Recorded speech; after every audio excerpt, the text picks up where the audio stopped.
Hey guys, and welcome to the Working Money channel. XRP Crypto Wolf bringing this up. Guess what, guys? Another amicus has been filed in support of the Ripple and XRP lawsuit, as tweeted out by Crypto Law. I'm guessing James K. Filan is on a bit of a break. We're getting this news from Crypto Law at Crypto Law US. That's John Deaton's crypto legal handle, I guess.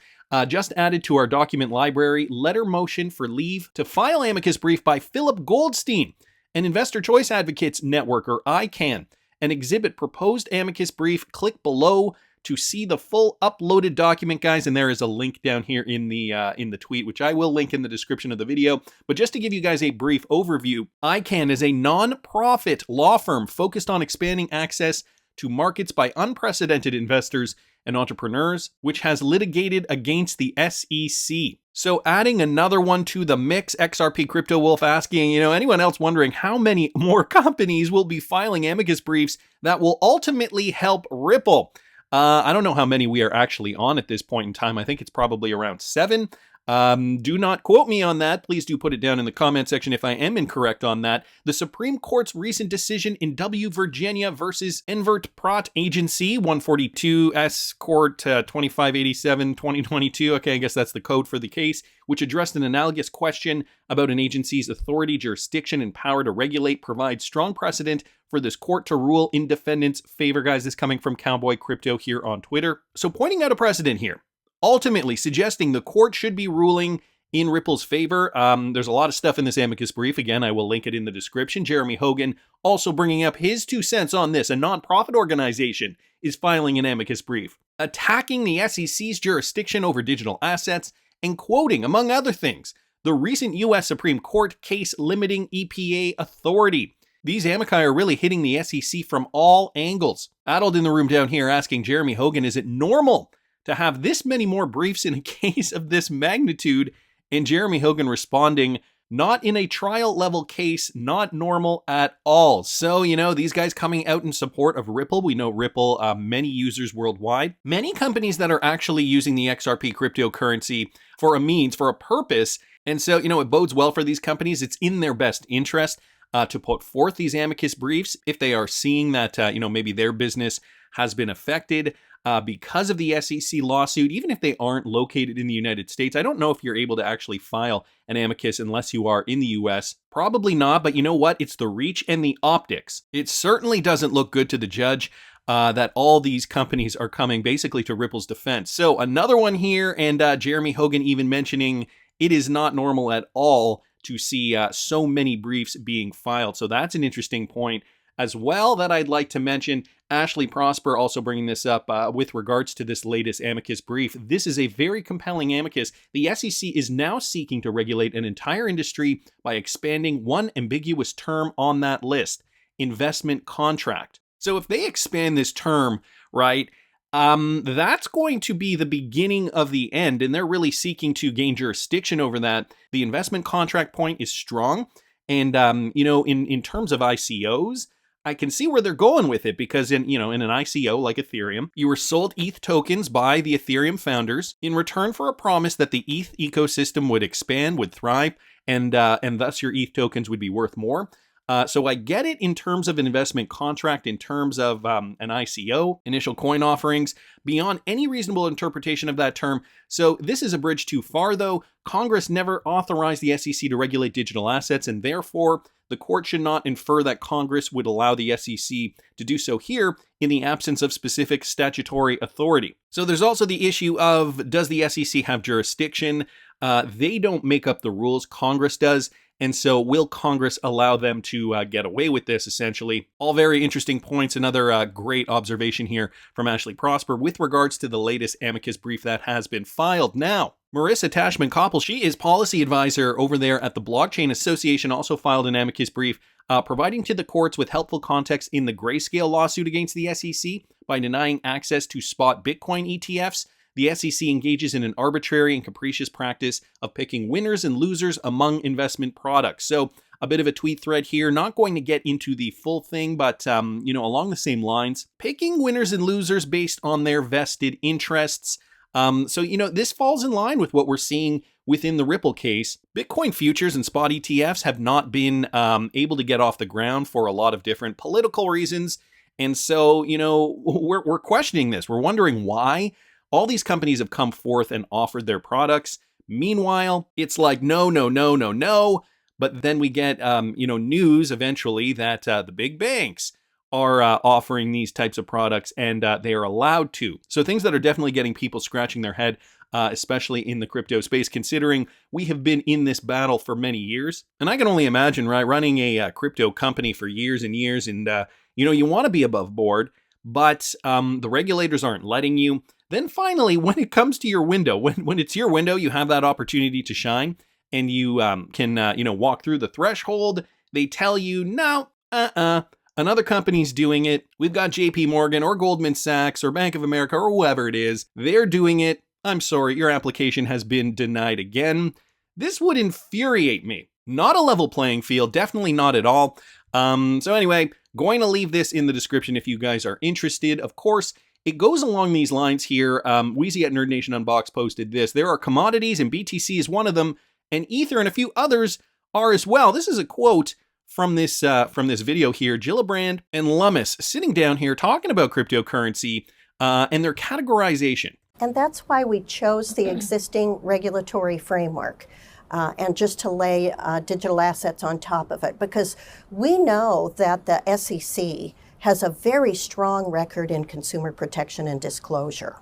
And so if some of these assets are determined to be securities, as I think most of them will be determined to be securities, we know that there's a regulator that already has a firm handle and a mature staff in making determinations and requirements with regard to consumer protection and disclosure. So you would agree with Chairman Gensler that most of them probably are securities, and I take it your legislation isn't meant to change that. No, it's just that people didn't read it properly. We just said that there are commodities, and Bitcoin is one of them, and Ether and a few others probably are as well, but that there's a test. It's called the Howey test. It's worked, and we updated it to actually work in the framework of digital assets.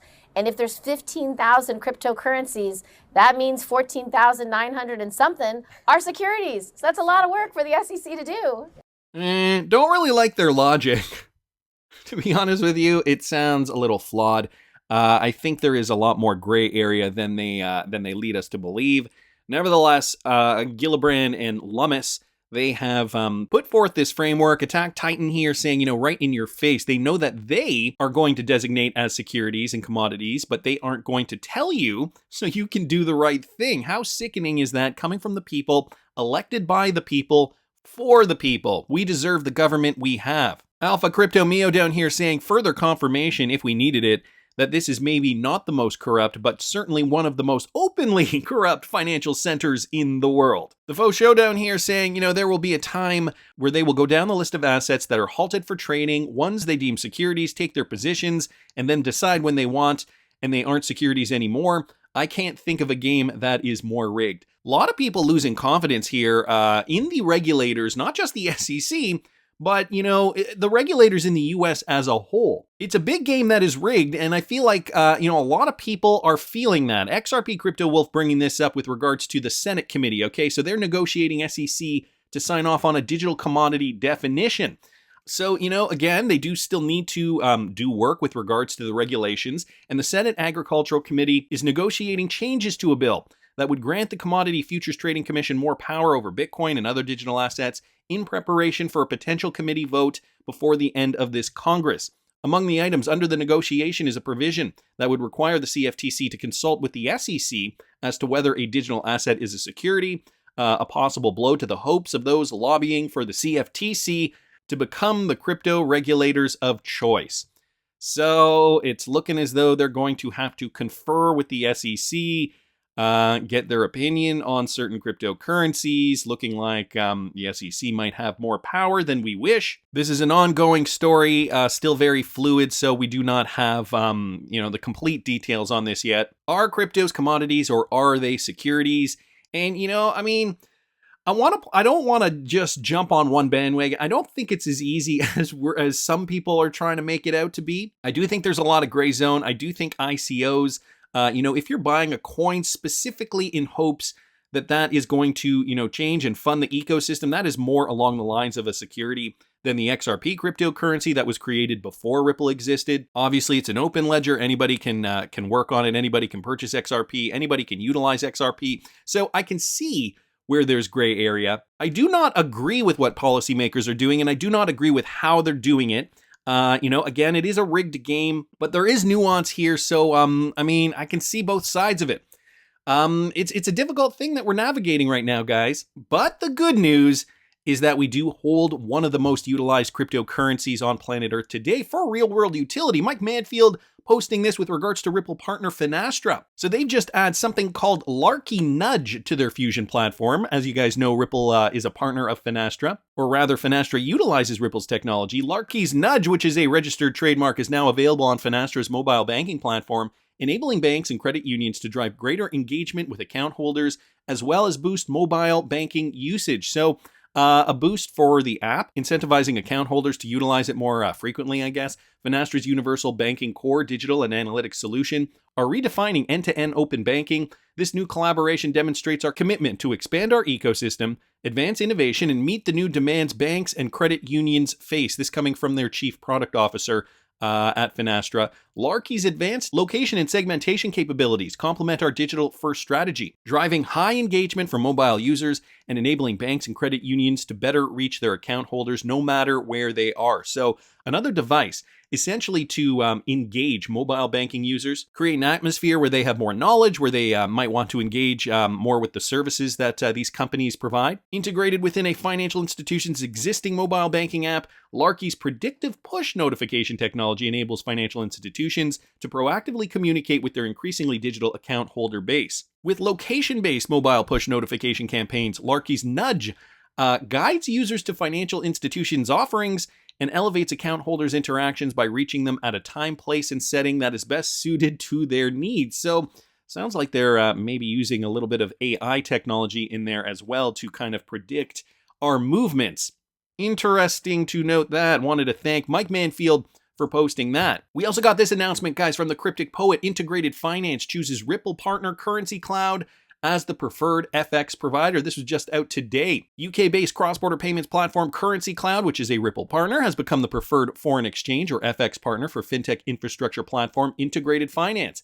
Integrated Finance helps businesses when it comes to building, expanding, and managing financial infrastructures, offering easy-to-integrate FX products for existing payment platforms. Apart from providing core banking solutions, the company has partnerships with financial services providers to offer a marketplace of pre-built integrations available via a single API. And so just down here, Integrated Finance officials have said in their press release that the partnership follows their commitment in expanding their core banking solutions and integrating innovative products into their infrastructure as a service offering, their fintech customer single API accessible solutions. Currency Cloud officials added that Integrated Finance shares their vision in creating ready-to-deploy products in a fintech ecosystem and meet the demands of the industry. This partnership enabling them to leverage the expertise of other providers and improve their core offering. So again, it sounds as though a partnership that is helping with efficiency, integration, product deployment, all these types of things that these companies need in order to be successful as the new face of finance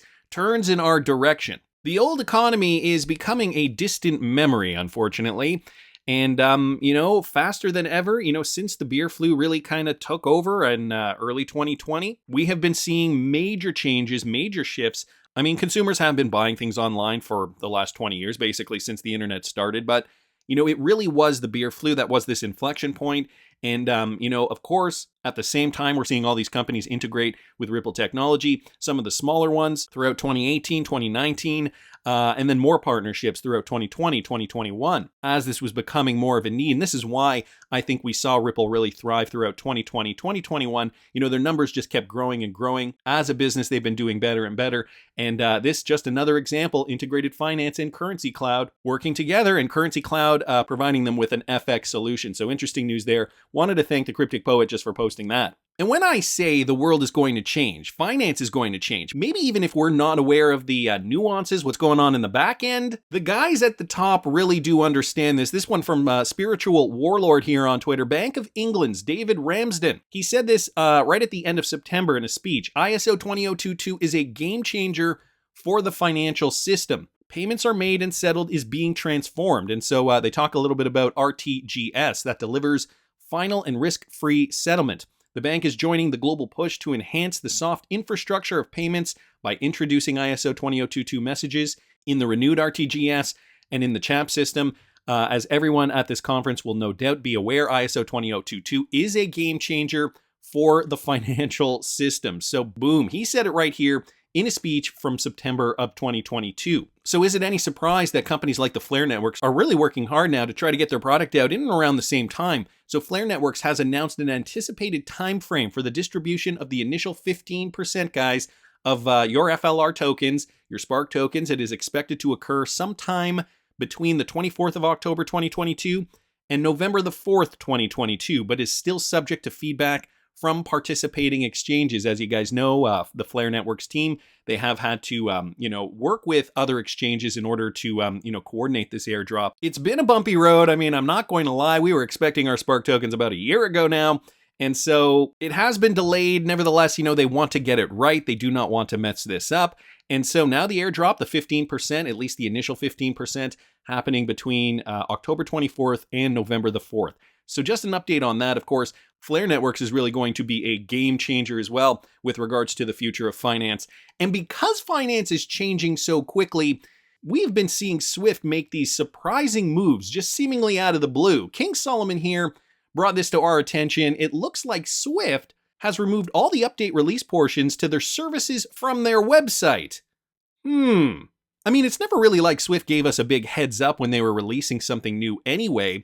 And now they just deleted the updates section completely from their website. Apparently it used to be here. I'm just taking King Solomon's word on this. Apparently it used to be right here, and now they have removed it completely. This section used to have release updates. This is how I found blockchain wallets live in November and ISO 24165 integration in November. And then he makes a note here, digital token identifiers for cryptocurrency.